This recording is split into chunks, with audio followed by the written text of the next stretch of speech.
Hey, what's up, guys? My name is Jake, and today I'm going to be speaking to you about the 7 different ways that you can manipulate the speed and direction of a go kart. And I'm specifically just talking about four-stroke rental carts, like Sodi go karts, the ones that you can rent to race, basically. Not owners' carts, not two-stroke carts, not cars, not iRacing, not simulator stuff. This probably transitions over, but I'm mainly just talking about rental, endurance, and sprint go karting. So yeah, let's get into it. So I'm going to go through a couple different videos here, showing and demonstrating first all of the inputs and the 7 different ways that you can manipulate a go kart on track. Hopefully, this opens up some people's minds to different things, and it's mainly just meant as educational purposes. There's no right or wrong way to drive a go kart, and I'm going to try and demonstrate that with two completely different styles of go karting. So yeah, let's hop into it. I'm gonna pull up a video of me, and then I'll go into some other stuff right after that. So let's switch over here. Awesome. So this is me driving in the 24 hours race at Dubai Kartdrome in December. And basically, we're going to discuss the 7 ways that you can manipulate your go kart speed and direction. So, one, obviously, let's talk about the throttle pedal. It's the only one that propels you forward, and it also changes your speed and direction, right? So, if we think about the gas pedal, a lot of people only think that it's just to go forward, okay? And it is, that's its main purpose. But the other thing it does is change your direction. When you're going around a corner at the limit and the tires are on the brink of slipping out, the throttle can manipulate your direction and your weight change, right? Mainly in these go karts, since they're so slow, it mainly affects the weight distribution of the cart. So in corner entry, sometimes you lift off the gas to get the weight onto the front tires a little bit to allow you to turn in. And sometimes when you're mid corner, you press on the gas to put the weight back on the rear tire to make sure that it grips up for the rest of the corner. The next thing is we have our brakes, right? We have the brake pedal. And this primarily slows you down, but it also changes directions.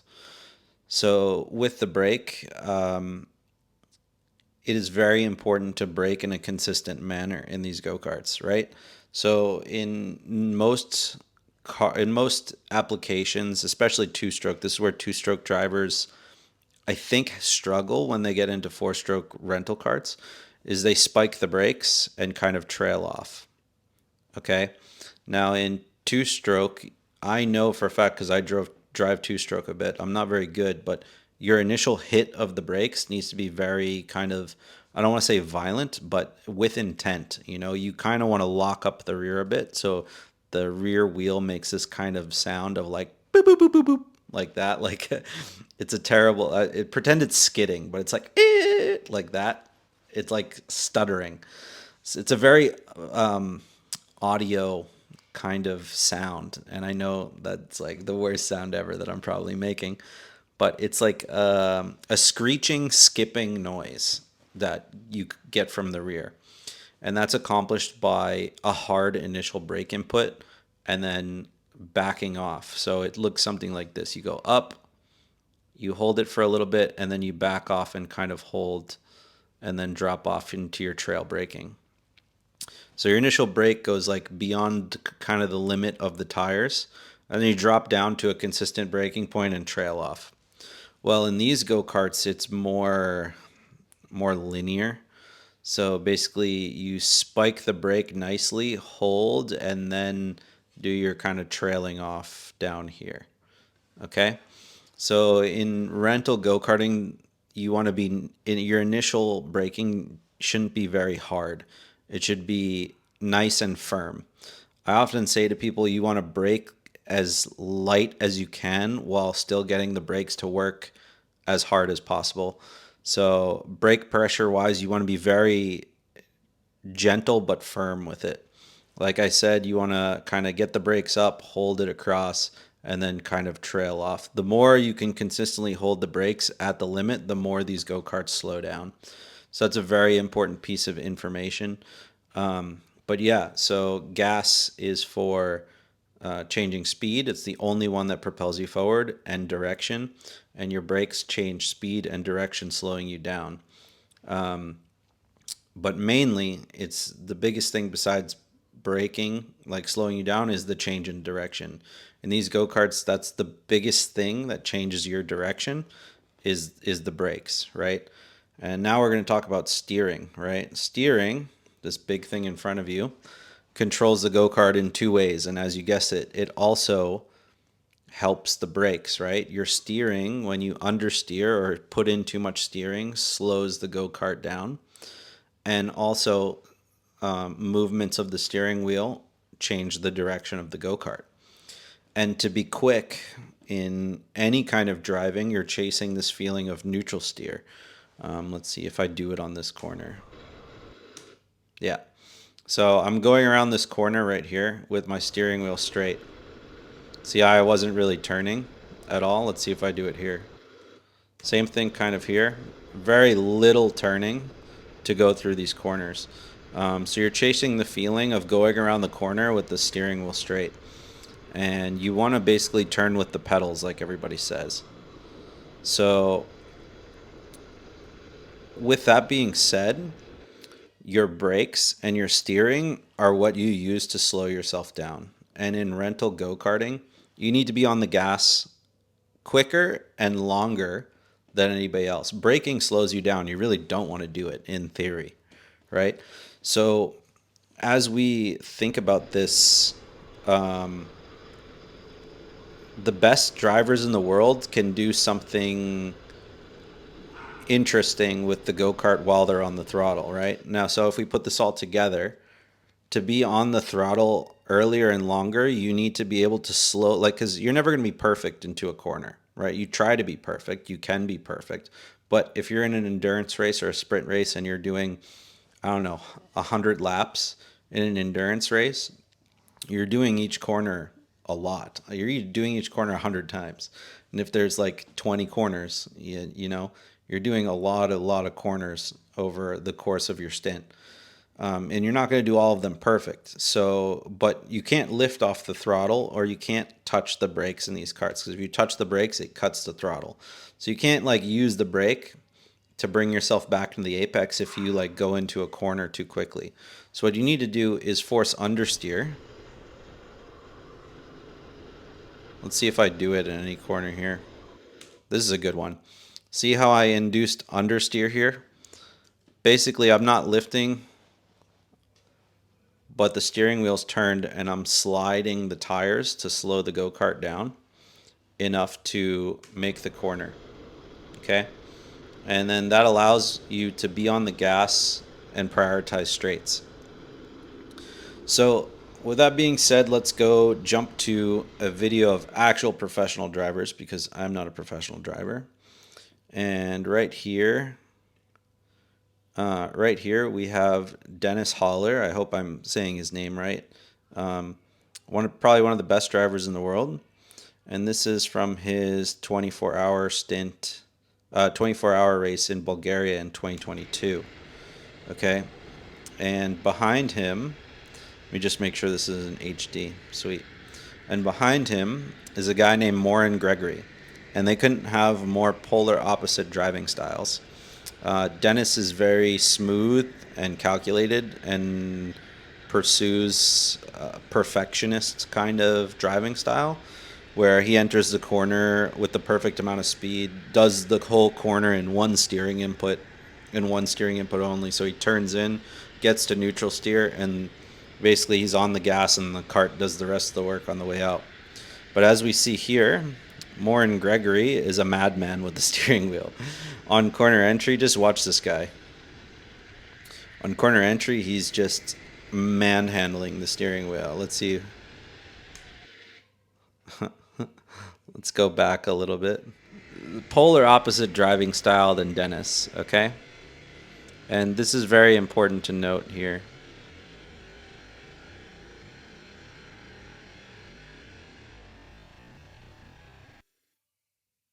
Look at his steering wheel. This is really cool. His steering wheel is facing this way, okay? He's literally almost at full lock, right? And this is going into my explanation of what these kind of drivers do to get the most out of the go-kart. Because these karts are very slow, you need to be on the throttle pretty early. And I'm going to show that now, and then I'm going to explain the two driving styles, how they kind of work. So we can see Dennis is on the gas right there. This is way before the apex, right? These motors take a little bit to spool up, and you can kind of take advantage of that. And the weight transfer goes to the back slightly when you get on the throttle. Therefore, I don't know if you see Gregory's steering wheel again. He went from really oversteering, or really understeering to neutral steer. And he noticed that he's not really going to make the corner, so he throws it into understeer again to slow the cart down because he was on the gas at the same place that Dennis was, right? Morton Gregory was on the throttle here as well. Okay, but if he presses on the brakes, he's going to lose his exit momentum because it's all about building up the RPMs on the straight. And where you get on the throttle, like I said, if you get on the throttle before someone, your RPMs are going to be higher by the end of the straight, meaning you're going to go faster. So basically what he's doing is he's using the steering wheel, one of the 7 ways, right, to slow down the go-kart because he can't use the brake at this point. He's committed to the corner. This isn't like a GT car or something with horsepower. You need to slow the cart down and get it to the minimum speed that's needed for the corner, or the maximum minimum speed for the corner, while not letting off the gas. And if your brake isn't an option anymore, because it can only be used on corner entry, you can't use it late corner entry or after you choose to get on the throttle. You have to use the steering wheel to make the cart understeer to bring it back to the apex. So as we play this here,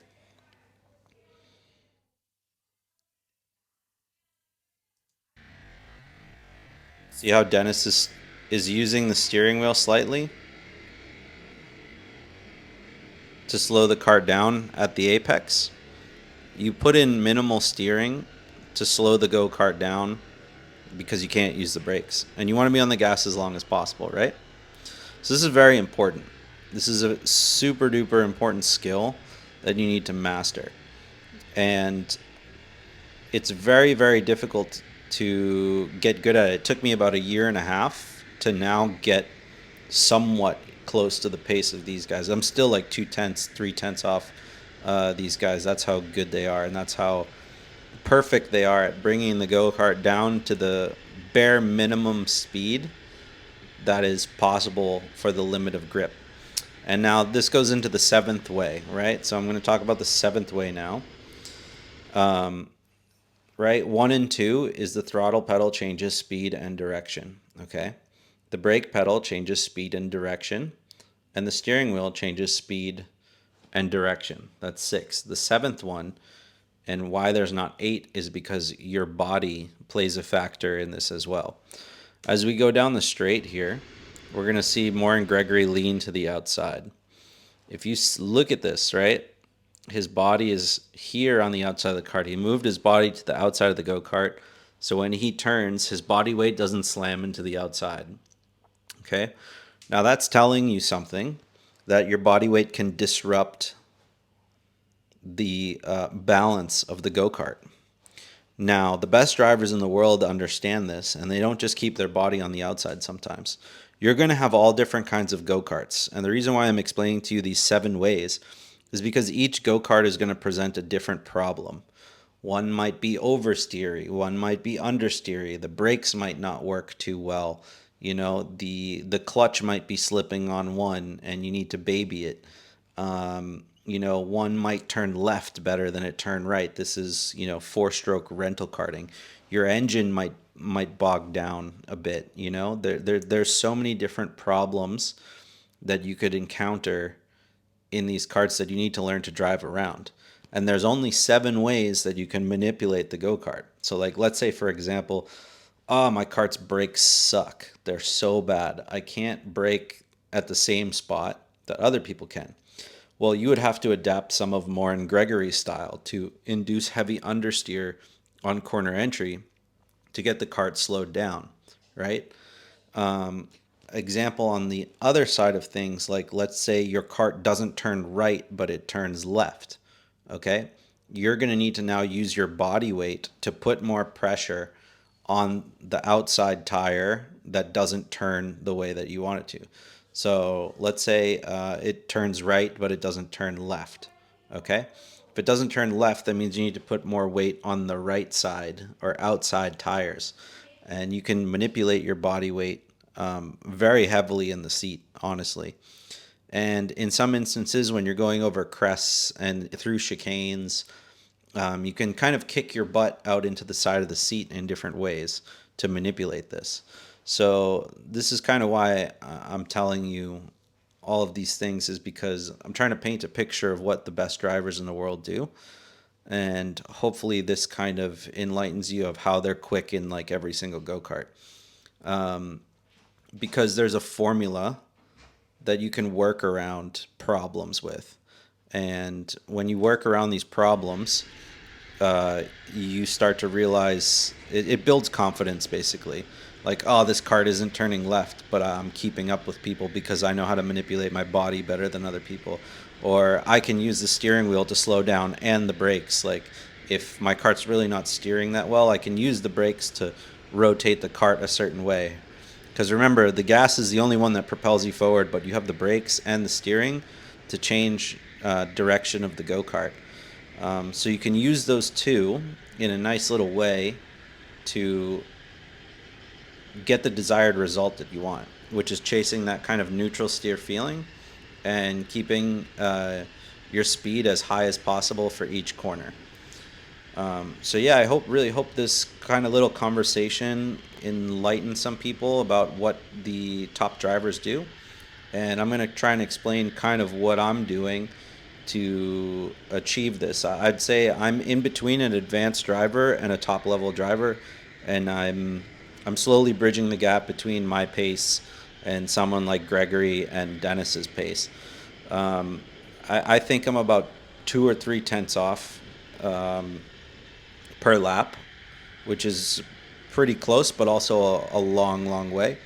And the way I'm going to try and bridge this gap is by adopting kind of both of these styles, somewhere in between. I'm really trying to come up with my own thing, and I want to be able to drive in any condition, in any situation, in any go-kart.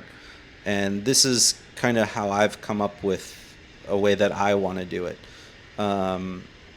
Being smooth and precise and having precision is obviously always quick in all conditions. And Dennis could drive like Gregory, I'm sure he could. And he does it when he needs to, right? But the way he's consistent is by being smooth and precise. Gregory, on the other hand, is very erratic on corner entry, and he does this for a reason, like I said. He uses the understeer, right? He throws the kart in, breaks the limit of grip. Oh yeah, this is the other thing that I want to talk about. This is really cool. So when you turn in, right, turning in slowly and methodically loads up the tire to the limit, and you can feel when it's getting about to that limit. And if you break that limit, that's when you start slowing down and the kart stops changing direction and it starts understeering. So Dennis basically does that mid-corner, while Gregory does it on corner entry and sometimes mid-corner. So you see how it's two completely different styles. Like Dennis turns in kind of slowly and with purpose, to precisely put the kart where he wants. He wants to do one turn in and then hold the steering wheel straight and go through the entire corner. While Gregory does the opposite. He breaks traction, induces understeer, and then gets his steering wheel back to neutral steer. And then if he's going too fast, he might do it again. But that's Gregory's version of chasing that neutral steer feeling. by breaking the traction limit of the tires, and then going right back to neutral steer. So it's two opposite ends of accomplishing the same thing.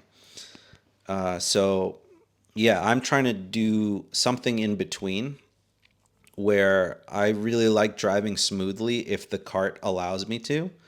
But if I'm in like the rain or if I'm in a cart that doesn't agree with me, I want to be able to switch, between the two, or even use it that Gregory's kind of style in certain situations. So I need to practice that more because I've gotten quick doing the smooth thing, but I've noticed like when the situation is needed for me to be on the same pace that I am now, doing a style kind of like Gregory's where I need to induce understeer because there's some limitation of the go-kart. It's a very good skill to have, and that's why Gregory's a monster in the wet. I had the pleasure of driving behind him at the 26 hours of Evora in Portugal.